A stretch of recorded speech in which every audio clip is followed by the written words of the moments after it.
Great. Ash, do you want to introduce yourself and say a couple of things? I was muted. Hey guys, my name's Ash. I'm the community mod. You'll see me around in the Telegram chats and the Discord chats. And yeah, we'll be hearing from Cassidy today and talking about Altair and partnership fair change, which was a community suggestion, which is very nice. And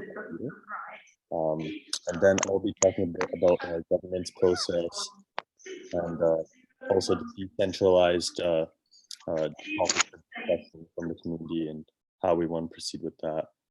We'll also be hearing from our engineering team. So Jeroen will talk about, we'll be talking about protocol updates, and then we'll hear from a new pool, an upcoming issuer for us. So that'll be exciting as well. But yeah, for now, I guess we'll hand it off to Cassidy if she's in the room. Thanks, Ash. Hey, everyone. So I just dropped a link to the blog post that I put out, I think it was 2 days ago, or was it yesterday? Wow, time flies. Yesterday. And we just wanted to give like a bit more details on exactly what each part of the launch process looks like. Maybe, does it make sense to share my screen and show this rollout process? What do you think, Kate? Yeah, I think so. Cool. All right, give me 2 seconds to pull that up. And then meanwhile, if you have any questions, feel free to always drop them in the chat and we can get to them later on. Okay. Yeah. Here we go. Do you see that? Yes, and also if you're joining and just check your mute or unmute button and make sure that you're muted because we've got a bunch of people in the call today. Great, go ahead, Cassidy. Cool. Yeah, so just maybe taking a step back for maybe those of you who haven't been following. So Centrifuge has this parachain called Altair, which is a parachain on the Kusama network. Kusama is a relay chain that's like the experimental live test network for Polkadot. So Altair is really like what Kusama is to Polkadot. It's this experimental live test version of Centrifuge. And so we're super excited to have won the 9th slot auction on Kusama last week Wednesday.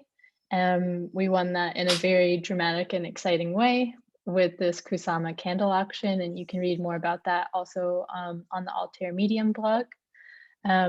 So yesterday we published this launch process post to really go through what the next few weeks on Altair are going to look like. So we won that slot auction and we're going through what we're just going to call a stability period now. So that's running some testing, making sure that everything's running smoothly on chain. And once we've sort of like gone through all of those processes, we'll feel comfortable doing the first runtime upgrade on the Altair chain.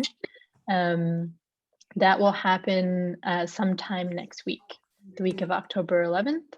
And so this will be the state migration of basically everything that was on Centrifuge chain in terms of CFG balances being coming over to Altair.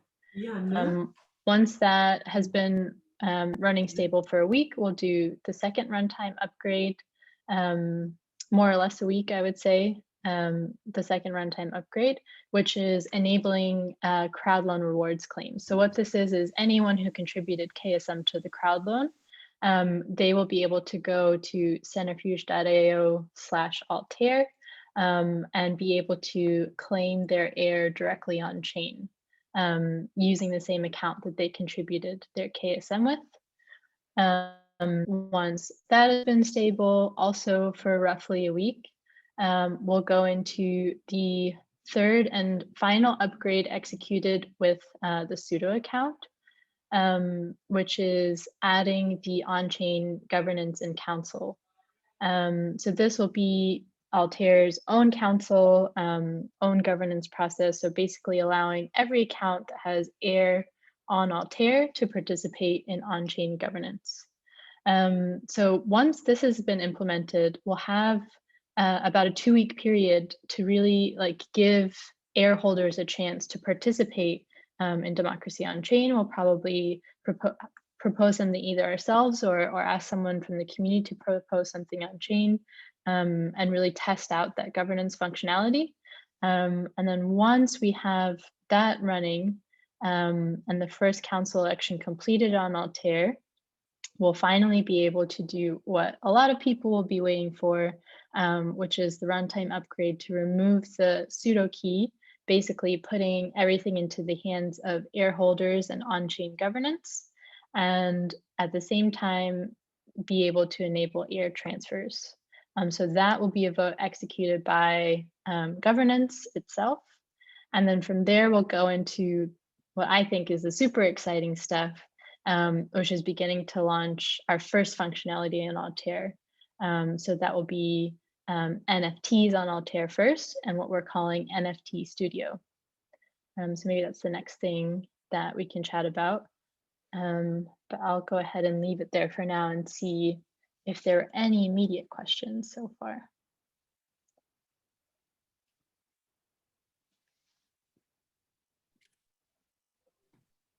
I can just say one thing about the governance testing and sort of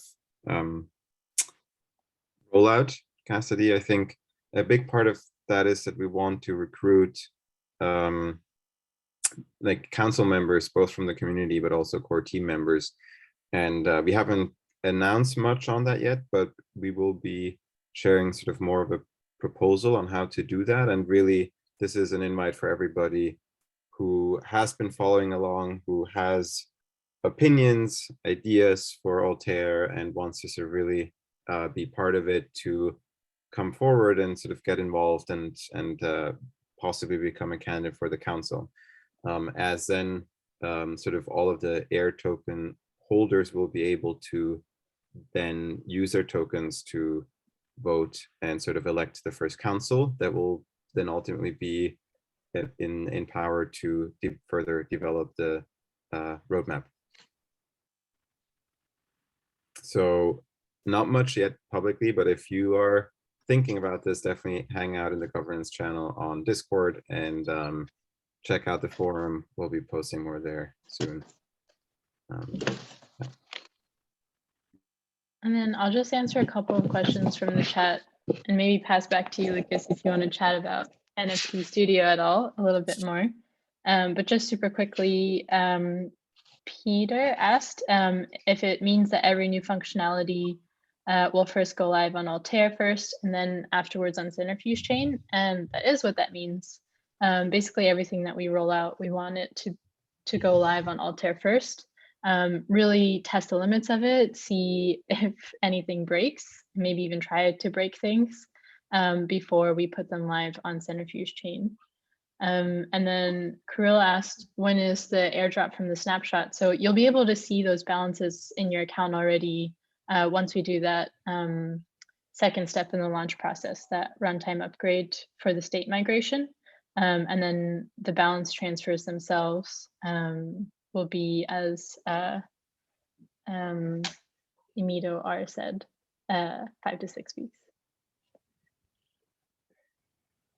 Maybe actually one thing on the state migration for those more technically minded or curious people, Frederick, one of our team members and developers, will actually be talking about how we did the state migration or snapshot for Altair, but also sort of how we're planning on migrating over to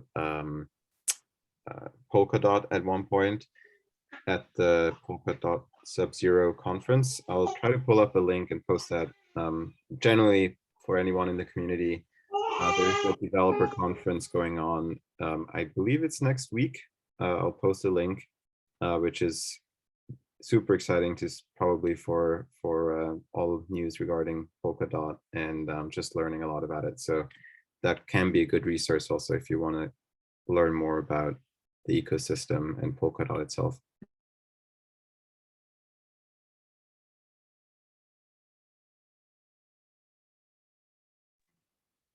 Cool.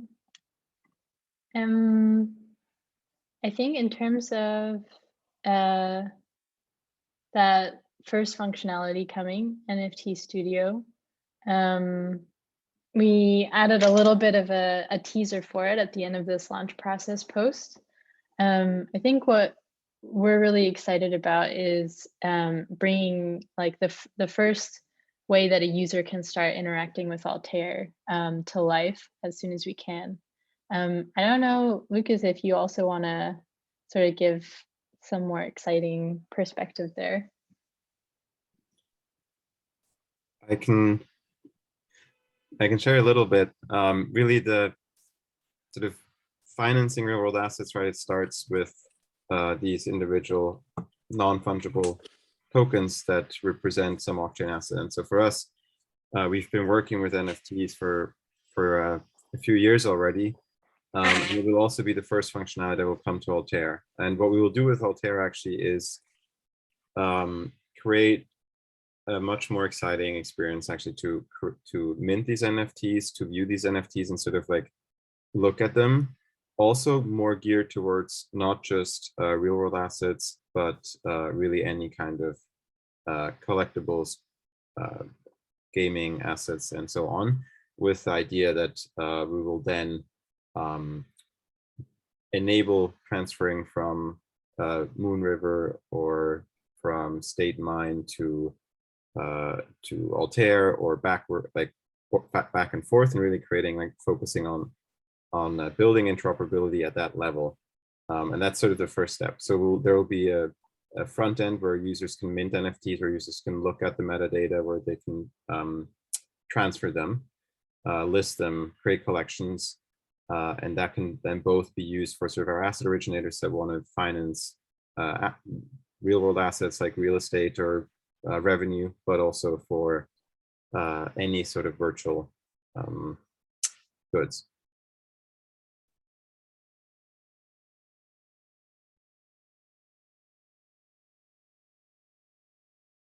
I think to actually quote something that you said, Lucas, which made me excited about NFT Studio, was imagine if you bought a mortgage-backed security and you could look at all the houses in it.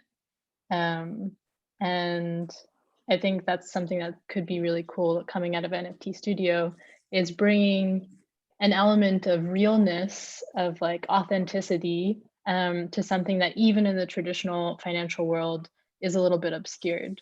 I know this is maybe like a lofty goal, and it's definitely like a long-term vision to get to something like that with NFT Studio. But I think for me, that's something that's makes it exciting and sort of relatable in some sort of way. I think, Kate, did you want to call out a couple of questions for people to read out? Yeah, anyone that's dropped a question in the chat, feel free to, we've got one from Pats. Do you want to ask your question about lessons learned? Yeah, hello everyone. Yeah, so just wanted to have your view in terms of what went right, or what are the do's or don'ts that I learned from this Altair campaign, and how we can execute it well in the upcoming DOT auctions. Yep.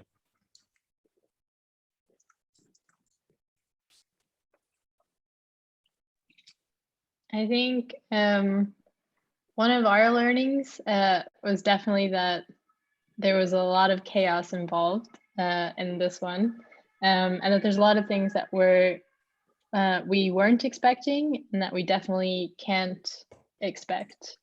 Things are definitely going to change, surprise us, and we just have to be nimble and flexible, sort of roll with the punches there, I think. So I think for the Polkadot auctions, or even future auctions on Altair, I think we're going to learn a lot from how the process went this first time. And that was sort of the goal, was to see what happens, and be able to learn from it and apply those learnings into the next time. So really just having a sort of process forming for ourselves that we can apply going forward. I think that's the biggest thing, is now being able to know a lot of the things to expect. And I think that would be super helpful going forward.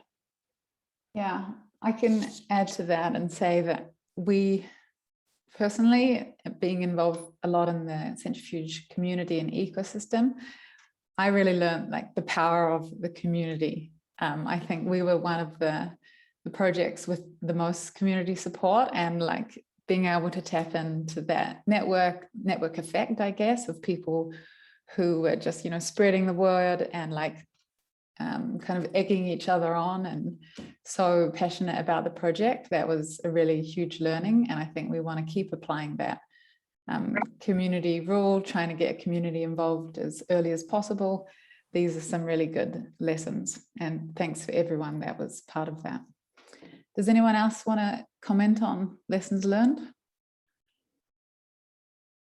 Even if you're not in the Centrifuge team, would love to have your perspective. Maybe someone wants to say something. What did you notice?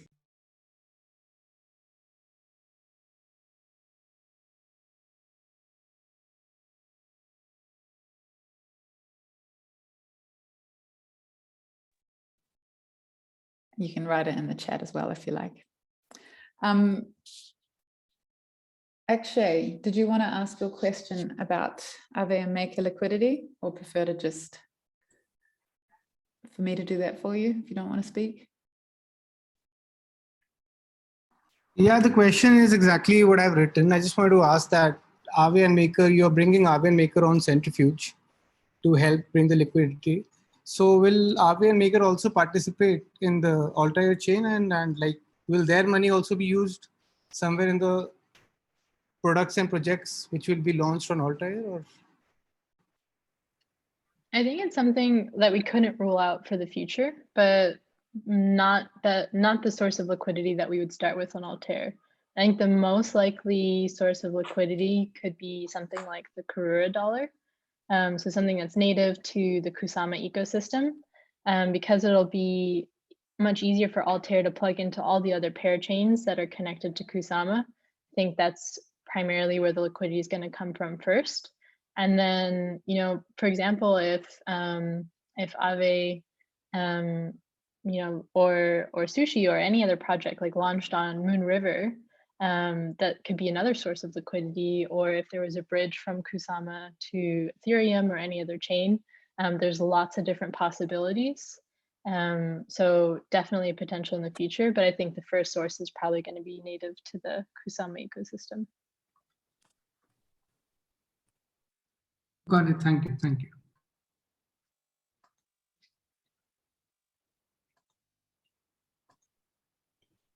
I guess maybe just to, oh, did someone have something to say? I have a quick question. If the floor is open to questions right now.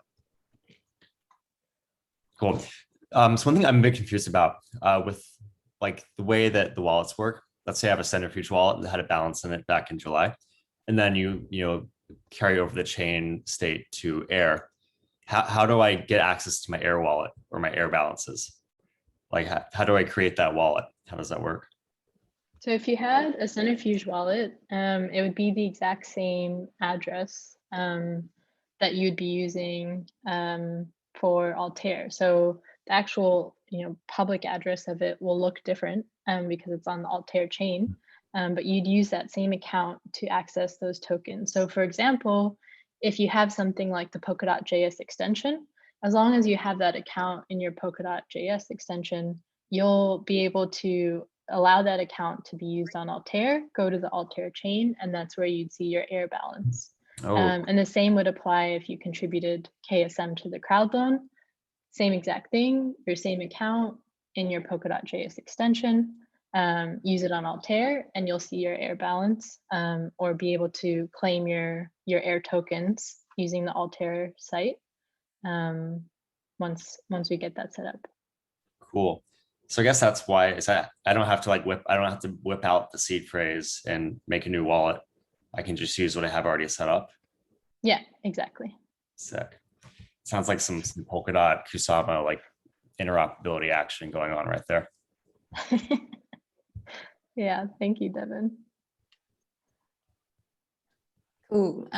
Peter Gaffney, do you want to ask your question? Yeah, so my question was specific to the NFT studio. So I guess in terms of hearing about that, that was relatively recent. So it sounds pretty exciting. Is there any further documentation, or I suppose when would the community be able to see, I suppose, a demo of that functionality in the future? Would that be 2021? Yeah, I mean, the definitely should be 2021. That's a timeline I'm comfortable talking about. So a bit more details in the background. We are using sort of the same code base as State Mine is using for NFTs. So as a whole, if you want to look at the sort of on-chain code, that is actually all available already in the Substrate palette, and we're sort of slightly modifying it and extending it. Now that's, of course, like very low level, and unless you want to really just see how it's implemented, not that useful to you if you want to see how it works. On that part, we're not really ready yet to share what the UI is going to look like or give a bit of a demo, but there will definitely be a test net. It will go live probably on Amber first, before we do the runtime upgrade, of course, and we can sort of walk through that and also share a few mock-ups of what the wireframes will look like in the future. The timeline on this is like, once we've done sort of all of the previous runtime upgrades, if you remember the different steps in the graphic that Cassidy shared, that itself is like a 3 to 6 weeks process. So at that point we will have we should have something that we after that we can share a bit more, as we'll actually be fully focused on that. Cool.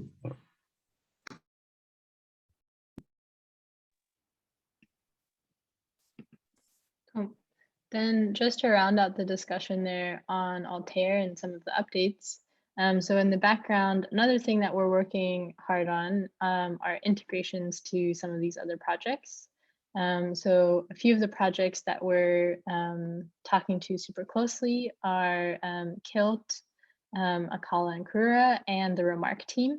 I know a lot of you always ask about what we're doing with other teams.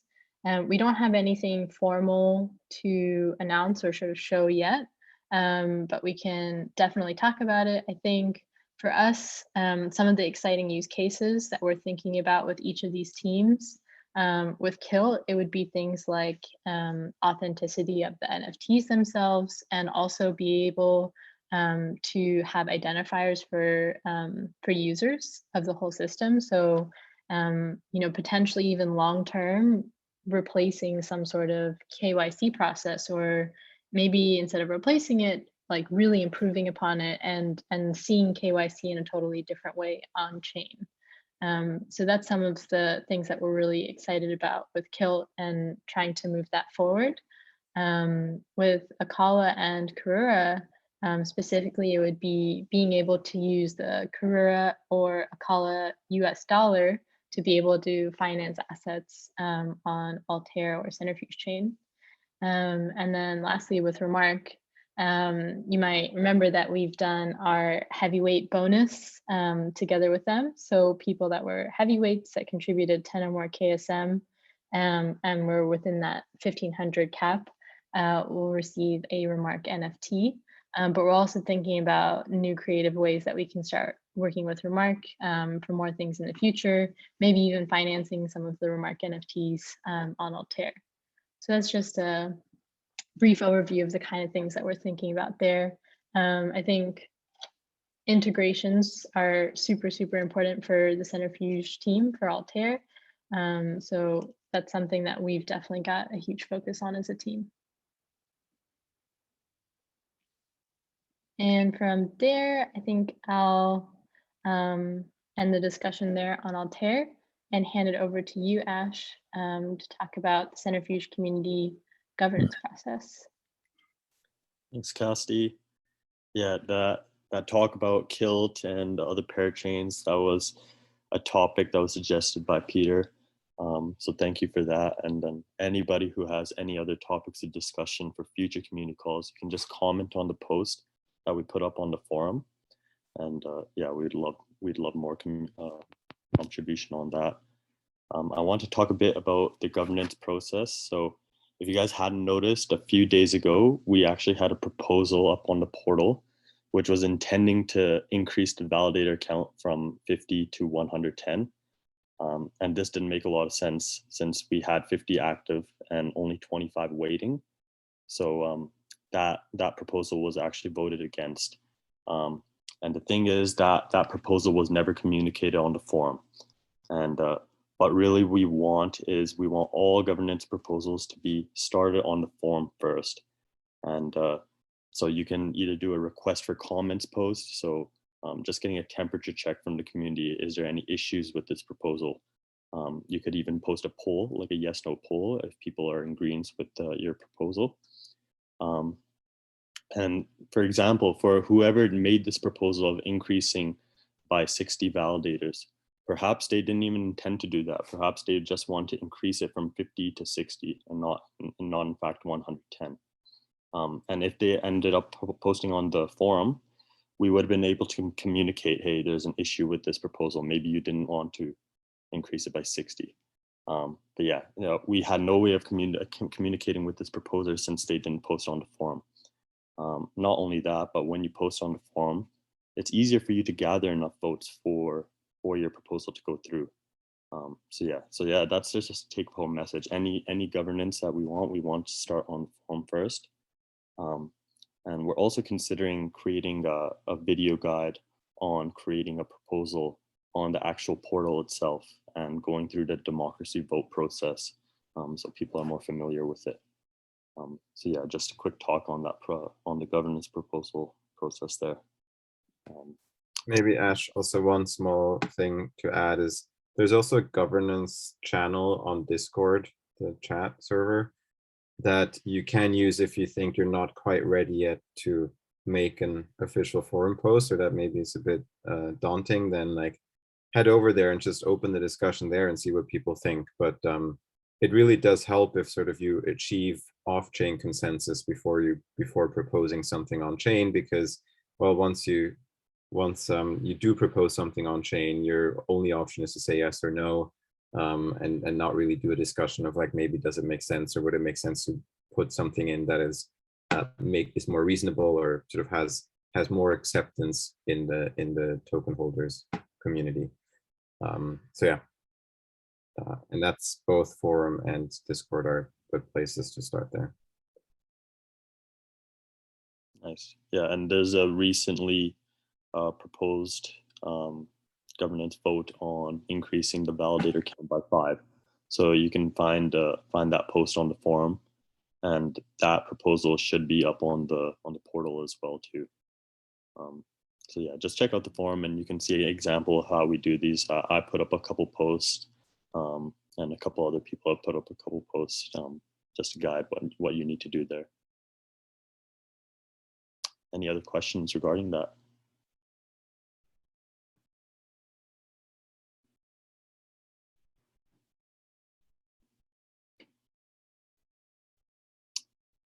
I think if that's it, then I'll pass on to Jeroen for the protocol updates then.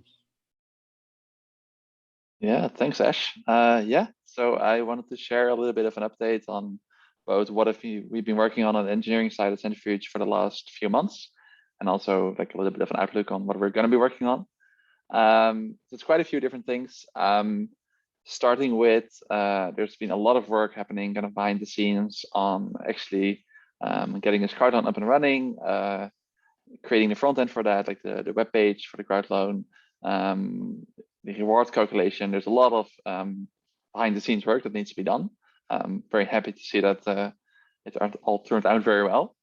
A big thing that we've also, so another thing is that we've been hiring quite a lot in our last 3 months. Our engineering team has been growing a lot. I think that's really cool to see, and we're starting to see that also, I think, in our output. Like if you look at maybe if there are some TinLake investors here, probably you've noticed over the last few months the TinLake app is improving pretty rapidly. A large part of that is actually having more people, which is really great. But it also takes some time for people to onboard and to. So yeah, it's a bit of an investment. A big change to the TinLake app has been the mobile support. So previously you couldn't really use our TinLake app on mobile. Now if you visit the app, it will work pretty well. So I think that's a nice addition. Also kind of behind the scenes, we've done a lot of work on making the experience for our asset originators better. So for them to manage their pools, that's quite a lot of work. And we've kind of built a new UI to kind of simplify some of that. On the protocol and infrastructure side, we've also done a lot of work on improving our kind of foundations here. So we're running a lot of different things to kind of make all of this work. And we try to improve the kind of visibility into what's going on and monitoring and so on.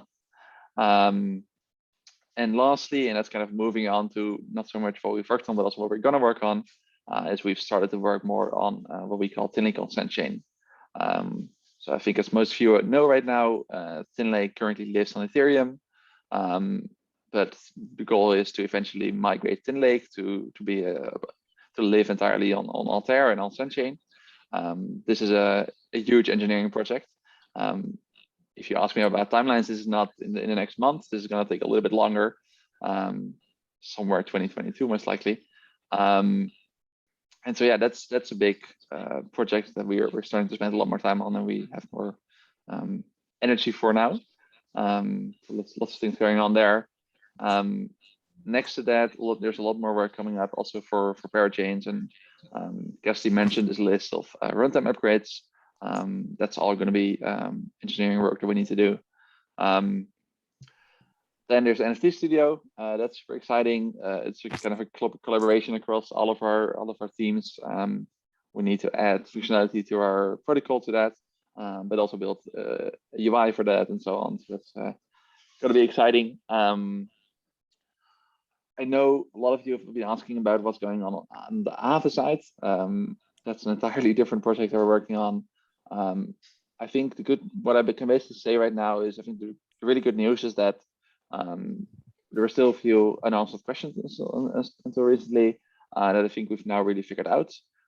We've done a lot of work on kind of the changes that need to be done to the UI, to the Aave UI, to support the market that we want to launch. And most of those questions are kind of figured out. And we're really in the final stages now. So I would look forward to more updates on that very soon. Yeah, we're also continuing a lot of work, and you'll see if you keep using the TinLake app, you'll see more and more changes coming to that soon. I'll keep it there because I think that's a very high level view of what we worked on and what we will work on.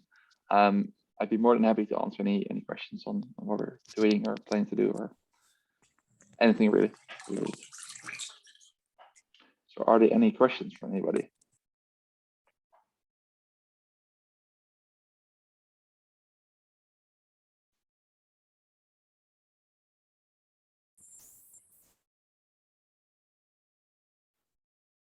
Do you want to just take those ones in the chat, Jeroen? Yeah, so the first question about interfacing through Blocker Wallet or Fearless Wallet. I'm not sure, maybe Cassidy or Lucas can add something here. I'm not sure actually. So right now you could use Fearless Wallet just for tokens, probably for now. But in the future, it should probably be pretty simple to implement that. For the next question, when Centrifuge is connected to Polkadot as a parachain, I assume, what will happen to TinLake on Altair? So TinLake is the Centrifuge dApp, and there will be a version of that dApp that lives on Centrifuge chain and a version of it that lives on Altair. And the cool thing about Altair is really just that any improvement or new exciting feature that we release will go there first and then be able to go to Centrifuge chain. So I guess the answer is both to that question.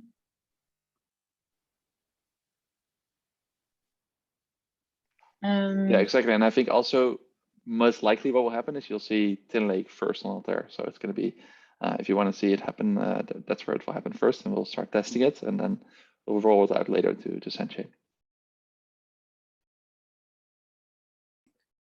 Cool. Are there any more engineering tech related questions from anyone about the updates just given, or questions about the future?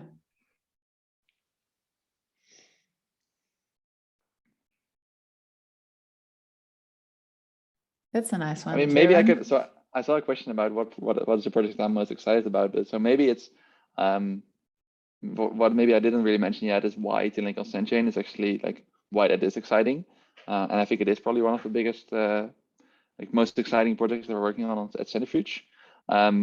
So why this is such a big change, or what the impact of this is going to be, is that right now with Tin Lake on Ethereum, we're very limited by gas cost, as most people here have also probably experienced. And by basically what's possible on Ethereum. And that's really limiting what we can do. So once we move Tin Lake to Centchain, not only is it going to be cheaper to use, which is also nice, but it's also going to be possible to like add a lot more functionality. So for example, right now, the kind of the granularity of what are the tokens that are in a pool, it's not very detailed. And the main reason for that is because it's not possible on Ethereum.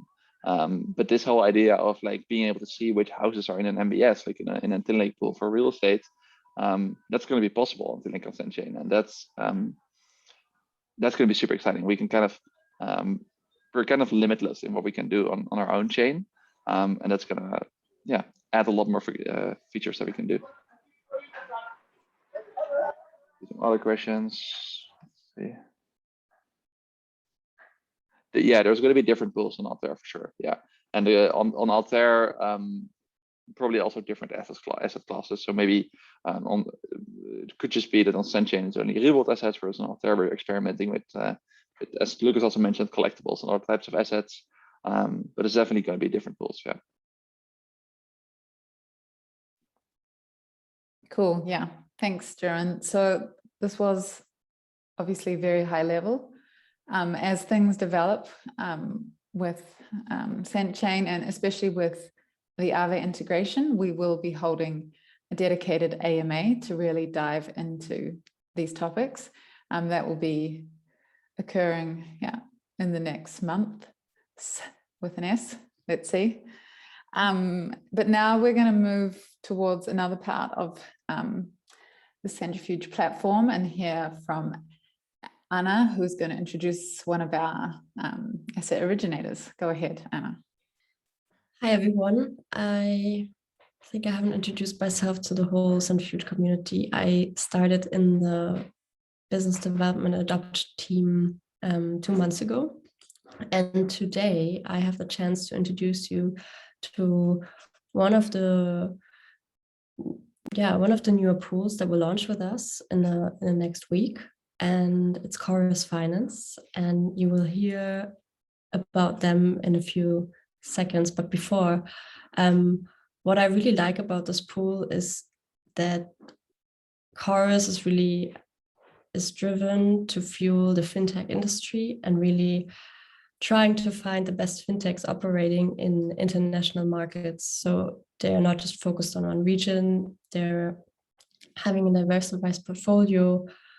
They want to provide working capital and also access financing to consumers and SMEs. And I know that I once saw in their mission statement that they want to provide capital to 100 million people. And it's really great to see that they want to do this with us on Tin Lake and want to grow with us. So I'm very happy to introduce Cauris today. I don't know who's presenting. We have 4 of their team members today in the call, and I think it's Alex because he's unmuting himself. So enjoy the show. Absolutely. Thank you. Thank you very much for the intro. And I'm figuring out how to share my screen. Just need a second. Yeah, I just made you host, so you should have the green button in the bottom. Okay, perfect.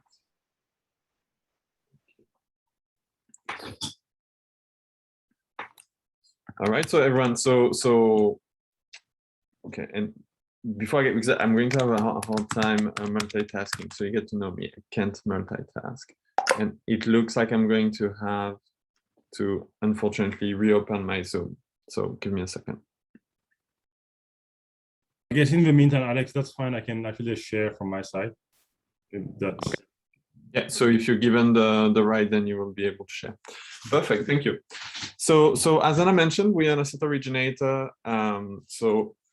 And we have actually underwritten the branch pool, and we also manage the branch pool that is currently open on Centrifuge that represents about $6 million of assets, and we also manage the Blink pool. So we have about $10 million of asset under management on Centrifuge platform, and we've been keen followers of the model. Think it makes a lot of sense, provides an opportunity for bridging financial inclusion. So I'll tell you more about why this is something that I wanted to pursue with you.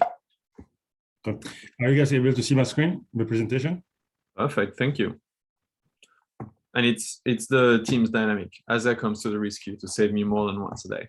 So I'm the CEO. I have a background in fintech. So I was born in Africa, started doing mobile money over there for a company that now has over 50 million customers, is worth $5 billion.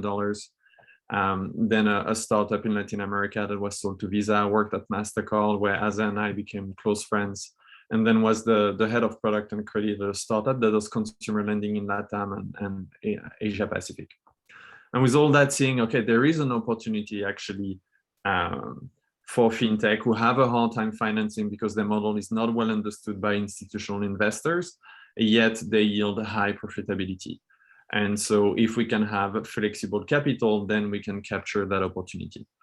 Asa has a deep background and expertise in debt financing and structuring debt from his experience at Goldman Sachs, and as well as MasterCard, where he was underwriting fintechs. So deep knowledge there.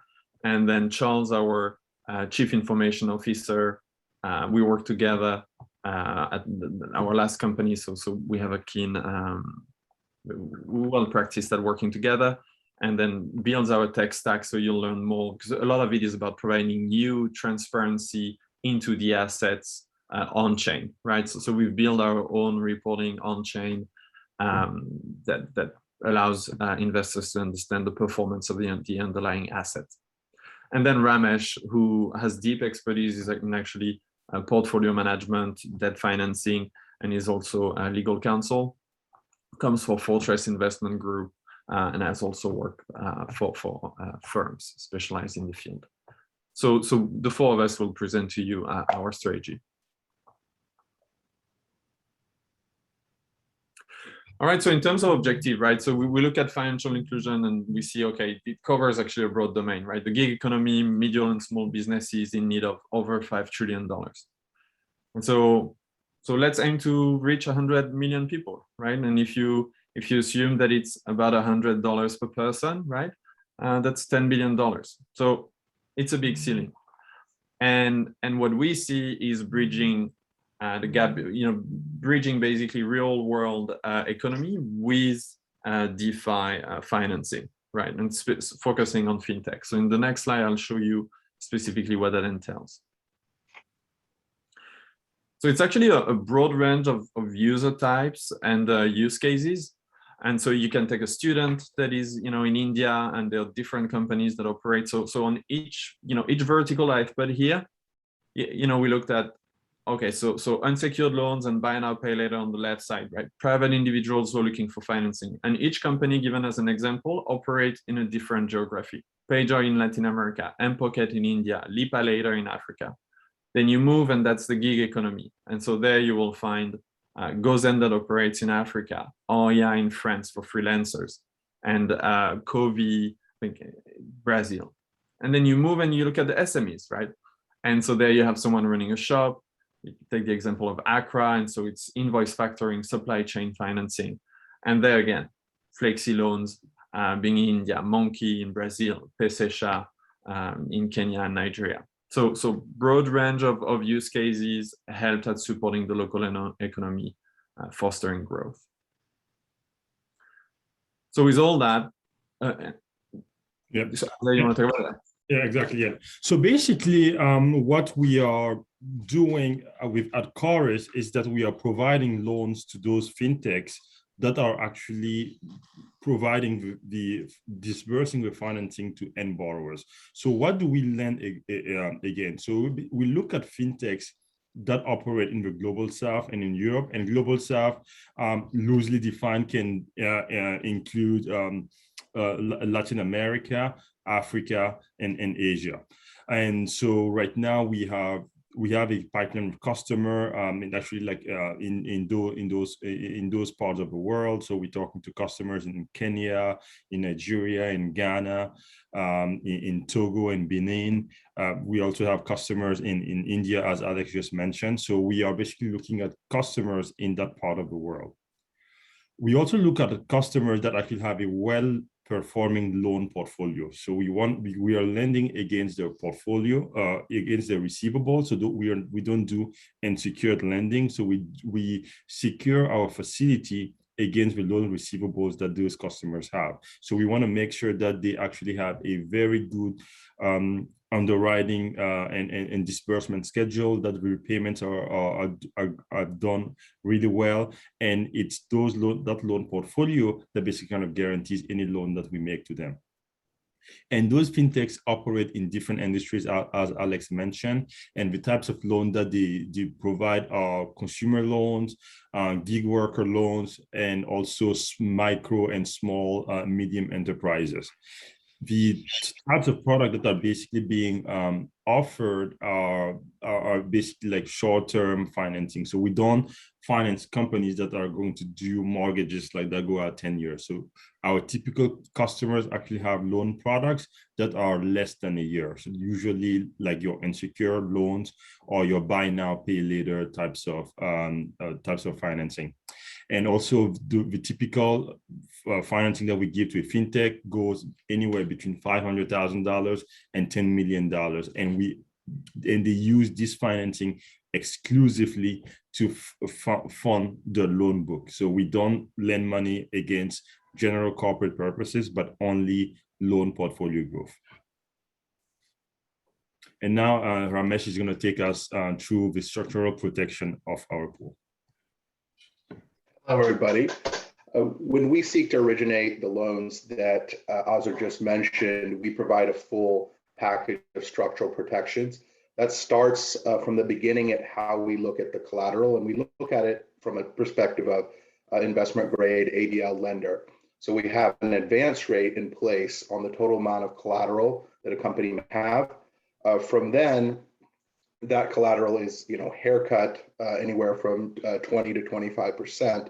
And then because we have a junior tranche and a senior tranche, the senior tranche is actually 150% over collateralized. So there's a significant collateral cushion in how we structure our transactions. We take a full lien package, so security interest in all obligors under our loan agreement.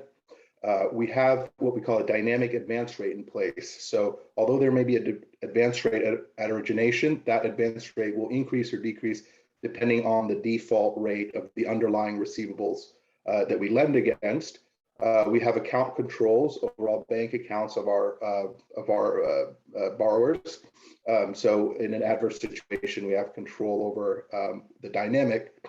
And because we're originating a number of loans in the spaces that we just mentioned, we create diversity in respect of the pool. And as I mentioned before, Cauris itself has skin in the game through the junior tranche. So we believe that together this provides a very strong credit opportunity.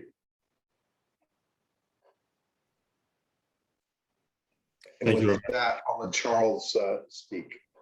All right. 1 second. All right, thank you. Yeah, so Deep Dive is a project we developed to provide insights into the underlying health of tokenized real-world assets.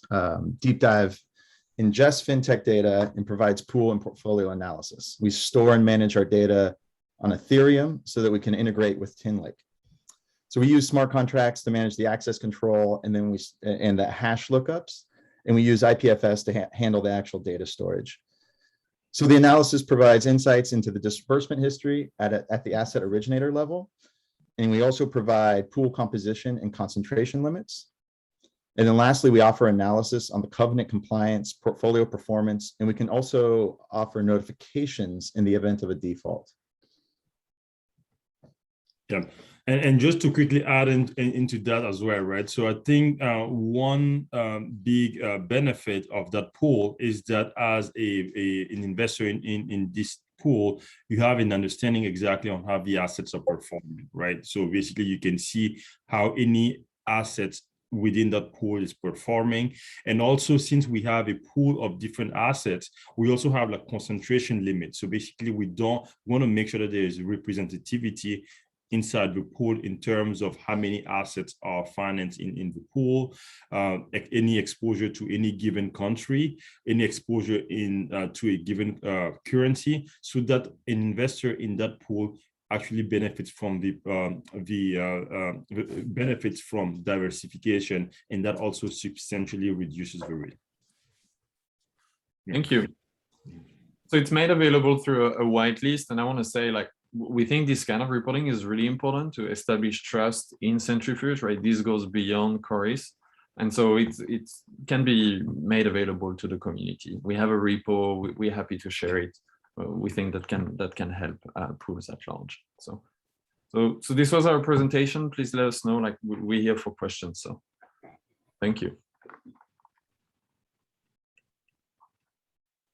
Yeah, if anyone has any questions, now's the time. We still have a few minutes left.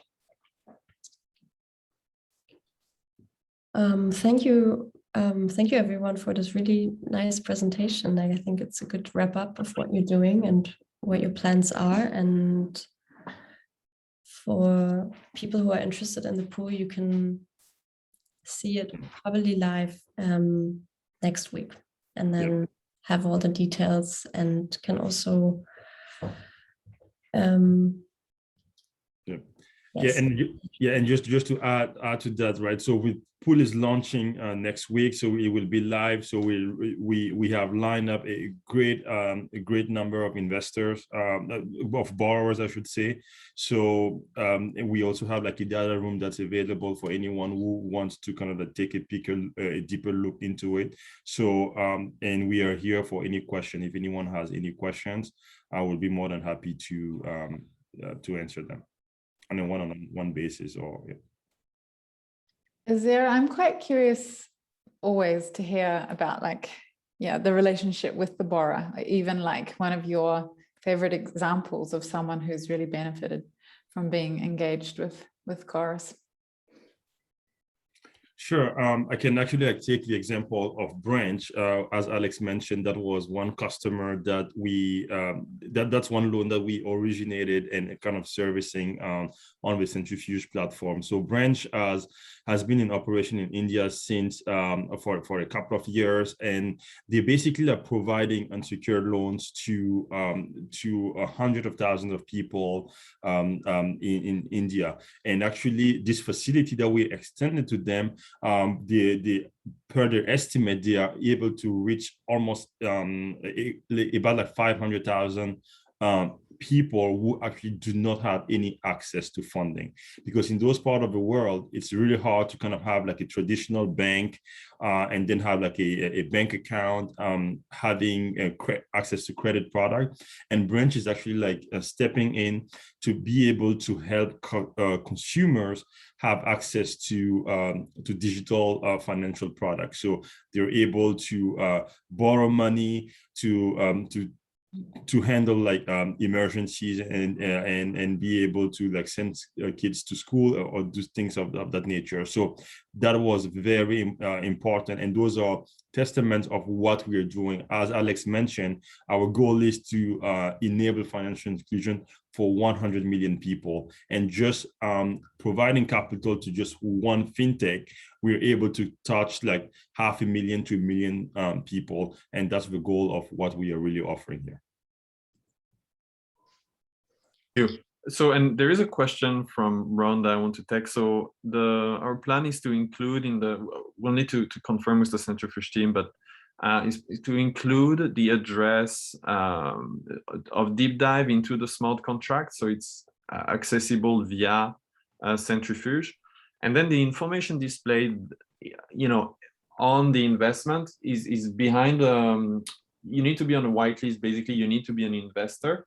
So it's in two steps, right? One is you can have access to the data room, so the static information, make your decision on the investment.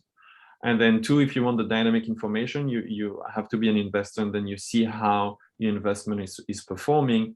And it's both from default and losses, but also, things like covenants, right? So do they have enough cash on hands, right? Because we have triggers if the borrowers go below certain levels to provide you with additional guarantees.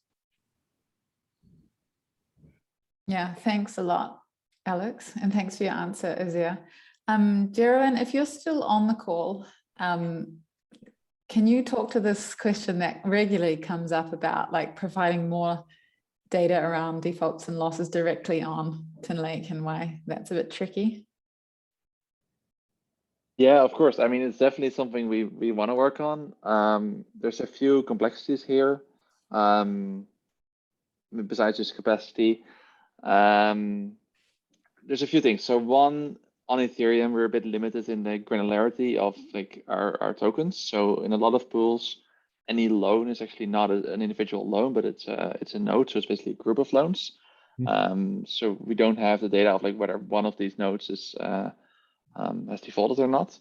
So that's not data that we currently have on chain. That's going to change on Tinlake on Centchain. So there we would have much more granular data. We'd be able to show that. And then on like showing defaults and currently in the Tinlake UI, that's something that we have on the roadmap, and we want to build, let's say, within the next few months. It's definitely something that we're working on. As far as I know, though, there's not been any defaults of loans on any of the Tinlake pools so far. I hope that answers the question.